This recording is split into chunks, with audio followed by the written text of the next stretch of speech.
आज हम देखेंगे प्रभु परमेश्वर के वचन को इस इतवार के दिन जो हमारे परमेश्वर ने हमारे जीवनों के लिए दिया है। यूहन्ना रचित सुसमाचार उसका 17वां अध्याय 1 से 11 तक जो आयतें हैं उनमें देखेंगे। और इससे पहले अगर हम देखें तो 40 दिन माने 21 तारीख के दिन प्रभु यीशु मसीह का स्वर्गारोहण हुआ।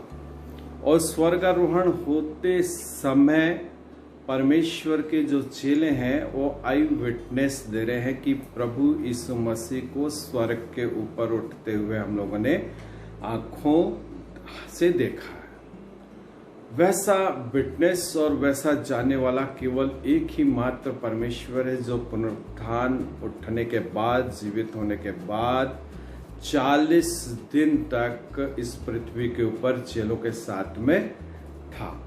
और वो उसका स्वर्गारोहण जब हमने 21 तारीख को देखा कि वो कैसे अपने चेलों को सामर्थ्य दे रहा है, वो किस तरह से चेलों से सामर्थ्य दे के प्रतिज्ञा कर रहा है कि मैं तुम्हें एक सहायक दूंगा, पवित्र आत्मा परमेश्वर, जिसके बारे में हम लोग 31 तारीख के दिन देखेंगे कि पवित्र आत्मा परमेश्वर 50वें दिन में कैसे इस पृथ्वी के ऊपर आया, कैसे परमेश्वर ने भेजा। लेकिन आज जो हम परमेश्वर का वचन यूहन्ना रचित सुसमाचार 17वां अध्याय 1 से 11 में देखते हैं तो यीशु मसीह जो है माने पुनरुत्थान के पहले, मृत्यु के पहले प्रार्थना कर रहा है।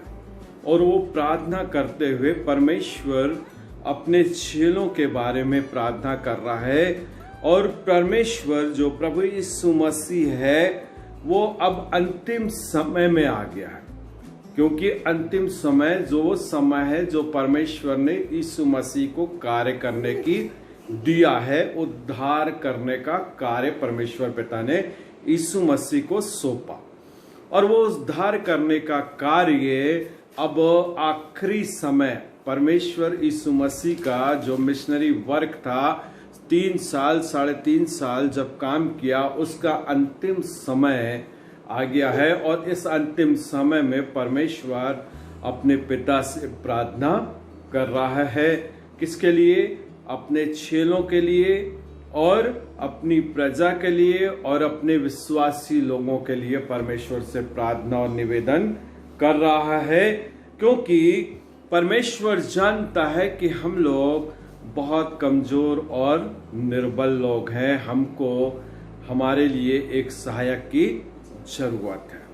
अगर हमारे लिए एक सहायक नहीं होगा तो हम सफलता प्राप्त नहीं कर सकते हैं। परमेश्वर इसलिए हमेशा परमेश्वर यीशु मसीह ने अपने चेलों को बोला, ठहरे रहो, यहीं रहो, जब तक कि तुम्हें सामर्थ्य ना दी जाएगी, जब तक तुम्हें सामर्थ्य से मैं नहीं भरूं तब तक तुम कहीं पर भी मत जाना। और ये प्रार्थना करते हुए परमेश्वर जो है प्रार्थना करता है और चेलों के साथ और प्रार्थना करता है आने वाले समय के लोगों के लिए और आने वाले विश्वासी लोगों के लिए कि प्रभु यीशु मसीह अपनी महिमा और अपने पिता की महिमा के बारे में बोलता है। अपनी महिमा और अपने पिता की महिमा के बारे में प्रभु यीशु मसीह बता रहा है। और जब प्रभु यीशु मसीह जहां पर बोलता है जो काम पिता ने उसे दिया है वो उसे पूरा कर लिया है।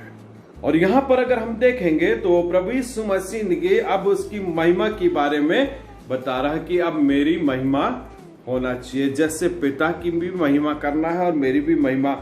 1 से 3 वचन में वो यही बातें हमसे वचन में कहता है। और यही यूहन्ना रचित सुसमाचार उसका 17वां अध्याय उसकी 1 से 3 आयत में कहता है, यीशु ने ये बातें कही और अपनी आंखें आकाश की ओर उठाकर कहा, मतलब प्रार्थना किया, हे पिता वह घड़ी आ पहुंची है, अपने पुत्र की महिमा कर कि पुत्र भी तेरी महिमा करे। और निश्चित, क्योंकि वो कहता है महिमा परमेश्वर के और पुत्र की दोनों की महिमा हो, क्योंकि स्वर्ग का परमेश्वर है जो आदि में जब संसार की सृष्टि नहीं हुई थी तब भी प्रभु यीशु मसीह वहां पर विराजमान था और उसको महिमा मिलती रही। वो बोलता वही महिमा अब भी मुझको मिले और मेरे पिता को भी महिमा मिले।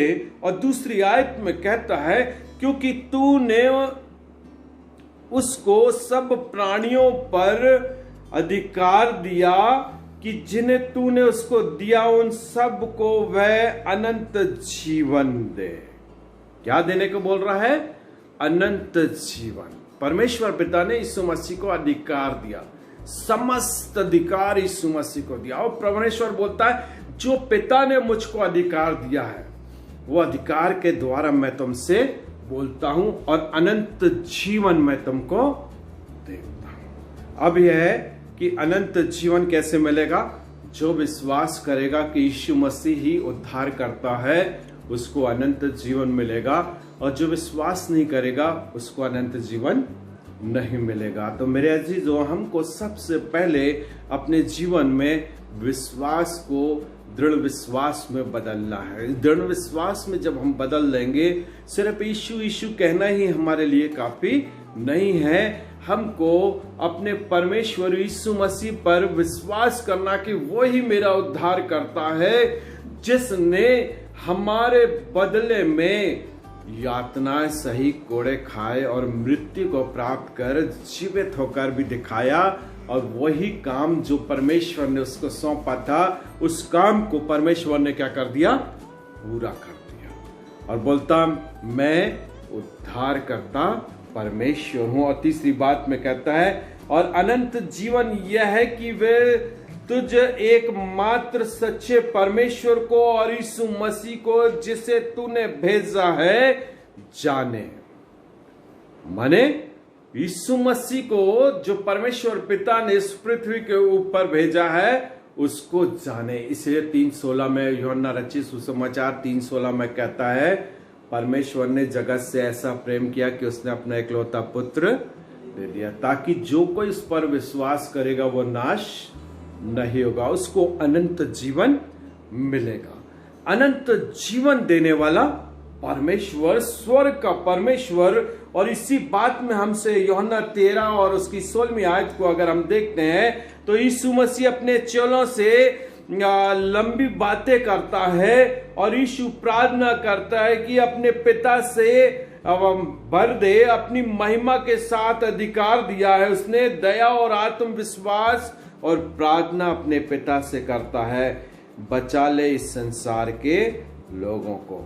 और यहाँ पर परमेश्वर बहुत सुंदर सी बात बताता है कि इस संसार का उद्धार करने के लिए यीशु मसीह आया, लेकिन जो विश्वास करेगा उसी का उद्धार होगा, अदरवाइज किसी का भी उद्धार नहीं होगा। क्योंकि परमेश्वर कहता चुने हुए तो बहुत थोड़े से लोग हैं। प्रभु प्रभु कहने वाले तो बहुत से लोग हैं, लेकिन चुने हुए बहुत थोड़े से लोग हैं। और निश्चित हम चुने हुए लोगों में से हम विश्वासी हो, हमको बनना है। और परमेश्वर का 4 से 5वीं आयत में आज के वचन के उसमें देखें तो 4 से 5 में क्या बोलता है? जो कार्य तूने मुझे करने को दिया था उससे पूरा करके मैंने पृथ्वी पर तेरी महिमा की है। कितनी अच्छी बात बोल रहा है। जो काम को सौंपा गया है यीशु मसीह को, उस काम को मैंने पृथ्वी के ऊपर पूरा। अब क्या होना चाहिए? परमेश्वर की महिमा होना चाहिए और कुछ भी नहीं होना चाहिए। परमेश्वर की महिमा, परमेश्वर की स्तुति, परमेश्वर से निवेदन, परमेश्वर से प्रार्थना होना चाहिए, क्योंकि मैंने उस काम को क्या कर दिया है? पूरा कर दिया है। बोलता है अब 5वीं आयत में कहता है कि अब हे पिता तू अपने साथ मेरी महिमा उस महिमा से कर जो जगत की सृष्टि से पहले मेरे साथ में थी। यीशु के वचन में कहता है सृष्टि के पहले से मेरी महिमा होती आई है। इसलिए तो परमेश्वर कहता है आदि और अंत मैं हूं, अल्फा और ओमेगा मैं हूं। जो कोई मुझ पर विश्वास करेगा वो नाश नहीं होगा, अनंत जीवन उसको मिलेगा। हमको कैसे विश्वास करना है? दिल से उस पर विश्वास करना है। सारी चीजों को निकाल कर हम अपने यीशु को अपने हृदय में क्या करना है? जगह देना है। केवल एक ही परमेश्वर है। मनुष्य जानता है कि संसार में जितने सारे मनुष्य हैं उन सबका एक ही पिता होता, दो पिता कभी नहीं हो सकते किसी एक भी मनुष्य के। वैसे ही परमेश्वर एक ही परमेश्वर है, त्रिएक परमेश्वर है, लेकिन एक ही परमेश्वर है। और वो परमेश्वर बोलता है मुझे महिमा मिलना चाहिए क्योंकि मैं ही तुम्हारा परमेश्वर हूं, बोलता है। और वो वचन में बहुत सुंदर सी बात हमसे और आपसे कहता है कि सृष्टि के पहले से तेरे साथ महिमा थी। और वचन में अगर हम देखें तो क्या वचन क्या बोलता है, 6 और 8 में कहता है, 6 और 8 में कहता है, मैंने तेरे नाम उन मनुष्यों पर प्रकट किया है जिन्हें तूने जगत में से मुझे दिया है। मैंने उन मनुष्यों पर तेरा नाम प्रकट किया, यीशु मसीह कहता है, जो परमेश्वर तूने मुझे लोगों को दिया है।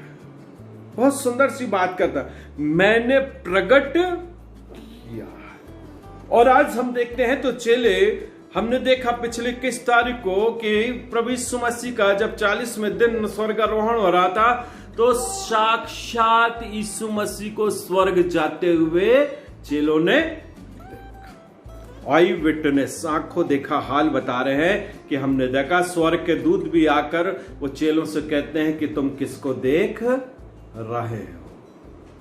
वो तो आकाश में उठा लिया गया है। और कैसी बात कहता है यहां पर वचन में अगर देखे, वे तेरे थे और तूने उन्हें मुझे दिया और उन्होंने तेरे वचन को मान लिया है। बहुत सुंदर बोल रहा है कि उन लोगों ने तेरे वचन को मान लिया। माने यीशु मसीह ने जो वचन अपने चेलों को, अपने विश्वासियों को, अपने लोगों को सुनाया कि वो सारे लोगों ने उस वचन के ऊपर क्या बिलीव किया, विश्वास किया कि यही मेरा उद्धारकर्ता परमेश्वर है जो स्वर्ग से उतरकर इस पृथ्वी के ऊपर आया और पृथ्वी के ऊपर आकर मुझको और आपको बचाने का जो कार्य परमेश्वर ने उसे सौंपा, उस कार्य को उसने क्या कर दिया, संपूर्ण कर दिया है। और ये अब संपूर्ण करने के बाद कहां चला गया? स्वर्ग में चला गया। और स्वर्ग में जाके परमेश्वर के पास में दाहिनी ओर बैठा है। यहां पर वचन में क्या कहता है, वहां पर कहता है, और उन्होंने तेरे वचन को मान लिया है, अब वे जान गए हैं कि जो कुछ तूने मुझे दिया है वह सब तेरी ओर से, सब कुछ तेरी ओर से है, सब कुछ तेरी ओर से, परमेश्वर की ओर से। परमेश्वर अगर ना चाहे तो हवा नहीं मिलेगी। हवा भी हमको कौन दे रहा है? परमेश्वर दे रहा है। लेकिन अगर हम देखें तो इस संसार में बड़े हम लोग क्या हैं, इस वक्त बड़े भयभीत हैं कि क्या होगा मेरे जीवन का। कहीं ऐसा तो नहीं कि मैं कोरोना वायरस से मर जाऊं। लेकिन हमारा परमेश्वर तो जीवित परमेश्वर है जो मर कर जी उठ के दिखाया। बोला जो मेरे रहेंगे, मेरे जो मेरे वचन को सुना है और जिस वचन पर विश्वास किया है उसके ऊपर कोई विपत्ति नहीं आएगी। क्योंकि परमेश्वर हमें क्या करता है? प्रोटेक्शन देता है, हमारी रक्षा करता है, वो अपने वादे को पूरा करता है। बोलता जो मुझको मिला मैं उसको तुझको दूंगा। ऐसा परमेश्वर जो हमसे और आपसे प्रेम करता है, सब तेरी ओर से है। और कहता है यहां पर वचन में कहता है कि किसी बात से डरने की जरूरत नहीं है, क्योंकि सारी बातें मेरे लिए होना चाहिए और किसी के लिए नहीं होना चाहिए। क्योंकि अगर हम डरे और भयभीत रहें तो हमारा जीवन क्या हो जाएगा? असफल हो जाएगा। क्योंकि आज हम देख रहे हैं हमारा विश्वास, परमेश्वर कहता है इतना सा भी अगर विश्वास से डगमगाओगे तो शैतान आपको क्या कर लेगा? कब्जे में ले लेगा, घेर लेगा और तुम्हें परेशान कर देगा। क्योंकि शैतान बड़ा चतुर और बहुत चालाक है। वो परमेश्वर के वचन को सुनने नहीं देता, समझने नहीं देता और उसके अनुसार चलने भी नहीं देता। लेकिन हमारा परमेश्वर तो बोलता मैंने तो परमेश्वर के वचन को सुना दिया है और मेरे लोग तो सुनते हैं और विश्वास भी। लेकिन कुछ लोग सुनते हैं और अनसुना कर देते हैं। तो सारी दिक्कतें तो वहीं से पैदा हो जाती जब अनसुना हम लोग कर देते हैं तो परमेश्वर क्या बोलता है, क्योंकि जो वचन तूने मुझे दिए हैं मैंने उन्हें उनको पहुंचा दिया है और उन्होंने उनको ग्रहण किया और सच सच जान लिया कि मैं तेरी ओर से आया हूं। क्या बोल रहा है, मैं तेरी ओर से आया हूं। चेले समझ गए और चेले के साथ में जो विश्वासी लोग हैं वो भी क्या हो गए, प्रभु यीशु मसीह को जान लिए और जान लिया और कहता है विश्वास कर लिया है कि तू ही ने मुझे भेजा, तूने ही मुझे स्वर्ग से इस पृथ्वी के ऊपर भेजा। क्यों भेजा परमेश्वर को यीशु मसीह को मालूम है, क्योंकि परमेश्वर यीशु मसीह को इसलिए भेजा कि बहुत साल, हजारों साल तक परमेश्वर इंतजार करता रहा। उत्पत्ति 3:15 में परमेश्वर ने आदम से प्रॉमिस किया, प्रतिज्ञा किया कि मैं अपना पुत्र भेजूंगा, लेकिन बहुत साल तक नहीं भेजा। परमेश्वर देखता रहा कि कोई तो निकलेगा, कोई भी ऐसा मनुष्य निकला नहीं जो बिगर पाप के जीवन जिया हो। सब लोग पापी हैं और पाप से लिप्त हैं और कोई भी ऐसा नहीं, एक भी नहीं, परमेश्वर बोलता है। तब परमेश्वर ने देखा कि कोई नहीं है, अब मैं क्या करता हूं, अपने पुत्र को भेज देता हूं। और पुत्र बिगर पाप किए 33 साल जीवित रहा और उसने अपने जीवन में इतना सा भी पाप नहीं, पवित्र जीवन जिया। और हम और आप होते तो हम लोग रोज रोज पाप करते, इसलिए परमेश्वर कहता है हमेशा पाप से क्षमा मांगो। क्षमा मांगोगे तो तुम्हें क्षमा दी जाएगी, तुम नहीं मांगोगे तो तुम्हें क्षमा नहीं मिलेगा। तो परमेश्वर बहुत सुंदर सी बात हमारे जीवनों में सिखाता है, क्षमा मांगना। जब हम क्षमा मांगते हैं तो हमारे पाप क्या हो जाते हैं, क्षमा हो जाते हैं, क्योंकि हमारा परमेश्वर हमसे बहुत प्रेम करता है और प्रेम को प्रकट भी करता है। और इसलिए कहता है 9 और 11वीं आयत में, आज के जो वचन में है उसमें 9 से 11वीं आयत में कहता है मैं उनके लिए प्रार्थना करता हूं, संसार के लिए प्रार्थना नहीं करता हूं। मैं उनके लिए प्रार्थना करता हूं जो संसार के हैं, उनके लिए प्रार्थना नहीं करता हूं, लेकिन उनके लिए करता हूं जो विश्वासी लोग हैं, जो प्रभु को मानते हैं, जिसको परमेश्वर मानते हैं और यीशु मसीह को अपना उद्धारकर्ता मानते हैं और पश्चाताप करते हैं, उनके लिए मैं प्रार्थना करता हूं। लेकिन मैं संसार के लिए प्रार्थना नहीं करता हूं, क्योंकि संसार तो पाप से क्या हुआ, आज हम देखते हैं तो कितनी आइडल वर्शिप हमारे संसार में हो रही, इतनी आइडल वर्शिप हो रही। परमेश्वर तो सख्त नाराज हो जाता है। हम देखें पुराने समय में इस्राएली लोगों ने परमेश्वर को छोड़कर आइडल वर्शिप करने लगे थे, परमेश्वर को क्रोध आ गया है। और परमेश्वर जब क्रोध करता है तो मनुष्य क्या है कि वो बच ही नहीं सकता किसी भी प्रकार से। लेकिन परमेश्वर तो प्रेम है और वो प्रेम करने वाला परमेश्वर बोलता है मैं मेरे लोगों के लिए मैं परमेश्वर से क्या करता हूं, प्रार्थना और विनती करता हूं कि तुम लोग बचा लिए जाओ। मैं सबके लिए विनती नहीं करता हूं, लेकिन उन्हीं के लिए विनती करता हूं जो मेरे हैं और मेरे को पिता ने दिया है और जो मुझ पर विश्वास करते हैं कि मैं ही उद्धार करता परमेश्वर, जीवित परमेश्वर, जी उठा पुनरुत्थान हुआ परमेश्वर हमारा और आपका परमेश्वर है। तो हमको क्या होना चाहिए, बड़ा आनंद मनाना चाहिए कि हमारे परमेश्वर तो हमारे साथ में। और उसने बोला मैं तुझे अनाथ नहीं छोड़ूंगा, तुझे एक सहायक देकर जाऊंगा। पहले परमेश्वर इस्राएलियों के साथ में चला, बाद में यीशु मसीह साथ में चला। अब यीशु मसीह स्वर्ग चला गया तो अब उसने 50वें दिन हमको क्या दे रहा, पवित्र आत्मा परमेश्वर दे रहा है, जो हमें क्या करेगा, गाइड करेगा, हमें चलाएगा, हमें उठना बैठना सब कुछ हमारा परमेश्वर ही हमको सिखाएगा, क्योंकि वो हमसे प्रेम करता है। वो बोलता है मैं अपने लोगों को क्या करूंगा, उठना बैठना सिखाऊंगा और मैं उनके साथ में रहूंगा, बोलता है। ऐसा परमेश्वर जो हमसे और आपसे कहता है मैं उनके लिए प्रार्थना करता हूं, इस संसार के लिए प्रार्थना नहीं करता हूं, उन्हीं के लिए प्रार्थना करता हूं जिन्हों तूने मुझे दिया, क्योंकि वे तेरे हैं। और 10वीं आयत में कहता और जो कुछ मेरा है वे सब तेरा है और जो तेरा है वे मेरा है और इनमें से मेरी महिमा प्रकट हुई है। जो कुछ तेरा है वह, यीशु मसीह भी बोलता है मैं पिता में हूँ, पिता मुझ में है, तुम मुझ में रहो, मैं तुम में बना रहूंगा। इसलिए बोल रहा है मेरे लोग मेरी बात को क्या करते हैं, सुनते हैं और उस पर विश्वास करते हैं, उस पर चलते हैं। जो विश्वास नहीं करेगा, जो चलेगा नहीं, वो आनंद को नहीं पाएगा। तो हमको आनंद को पाना है, विश्वास करना है कि मेरा उद्धार करता तो जीवित परमेश्वर है जो 40वें दिन स्वर्ग पर उठा लिया गया है। वो चेले भी बोल रहे हैं कि परमेश्वर को हमने स्वर्ग जाते हुए देखा है और एक दिन हमारा परमेश्वर उस स्वर्ग से क्या करेगा, वापस भी आते हुए देखेंगे।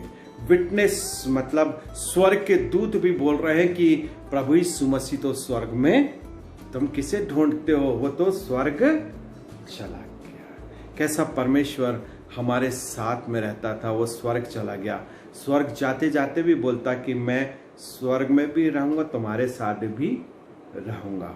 ऐसा परमेश्वर कोई नहीं जो साथ में रहना चाहता है।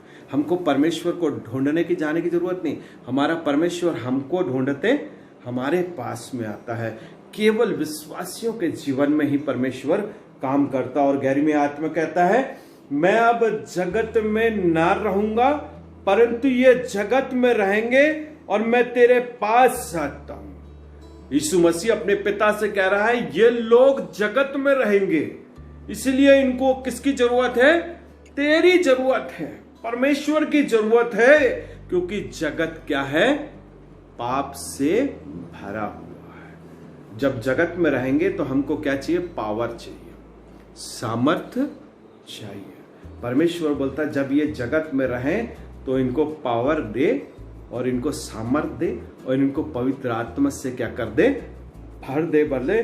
क्योंकि मैं तेरे पास आता हूं और पवित्र पिता अपने उस नाम से जो तूने मुझे दिया है उनकी रक्षा कर कि वह हमारे समान एक हो जाए। उनकी रक्षा कर जो तूने मुझे दिया है वो हमारे समान एक हो जाए। कैसी परमेश्वर देखे समानता का दर्जा, समानता का दर्जा दे रहा, समानता का दर्जा दे रहा। समानता का दर्जा देने वाला कोई परमेश्वर नहीं है।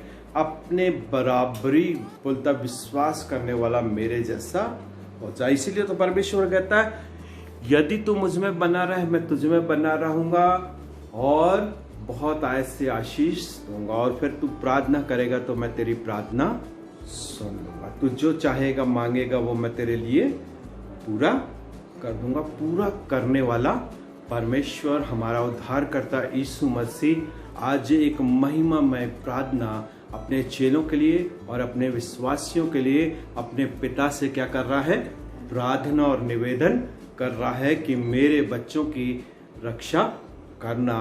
क्योंकि मैं वहां आ रहा हूं तो वहां से तुम्हारे बच्चों के पास क्या भेजूंगा, पावर भेजूंगा।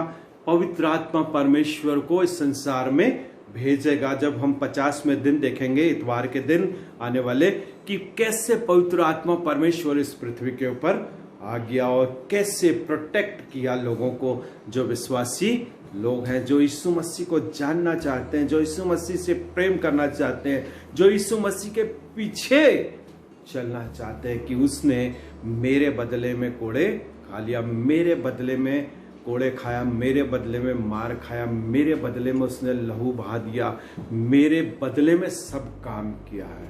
जैसा परमेश्वर ने मनुष्य को बचाने के लिए अपने पुत्र को भेजा और पुत्र ने उसकी आज्ञा का पालन किया और हम सबको क्या कर लिया है, बचा लिया है।